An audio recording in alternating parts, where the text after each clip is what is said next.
Ready, start. International law is affected by the world becoming something bigger than the old narrow European community. And as the Attorney General said, modern developments in science and the application of science in communications and in social structures affect our ways of life, international relationships as well as individual and group relations, and hence the need for a new concept of international law. You have referred Mr. Attorney General to Panchsheel, the five principles which have been accepted by a number of countries of Asia and some countries outside Asia. I claim no special virtue for them. They are only some simple principles which I adopted by nations in regard to international relationship will not only lead us away from war but will establish healthy relationships. They are really simple and I do not see how anyone anywhere can object to any of them. The recognition of sovereignty, non aggression, non interference in internal affairs.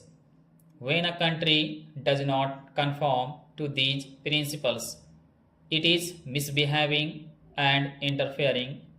It is not acting according to the real basis of international law, which consists of non aggression, non interference, recognition of sovereignty, mutual respect, all these leading up to peaceful coexistence. Peaceful coexistence means coexistence of countries which differ in the policies.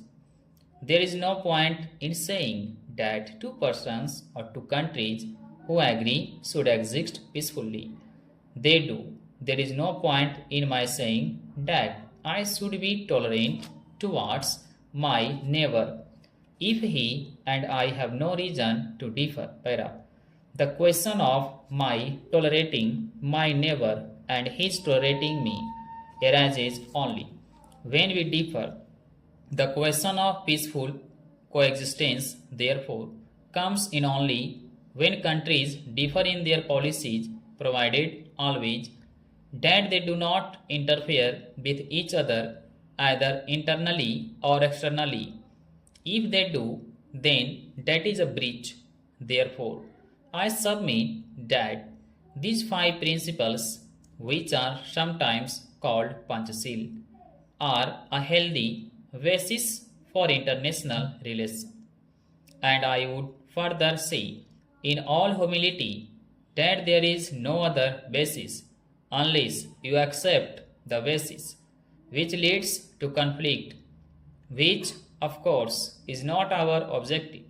Surely, international law should not encourage any attempt to compel or coerce a country to do something against its will or to fall in line with something that will bring conflicts.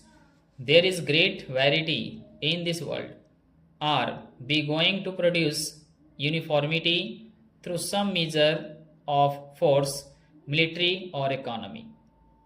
Perhaps it would be a good thing if there were uniformity in basic principles, but that can only develop by argument, by reason, by discussion, by conversion. If uniformity should come about through force, that is not desired. Stop.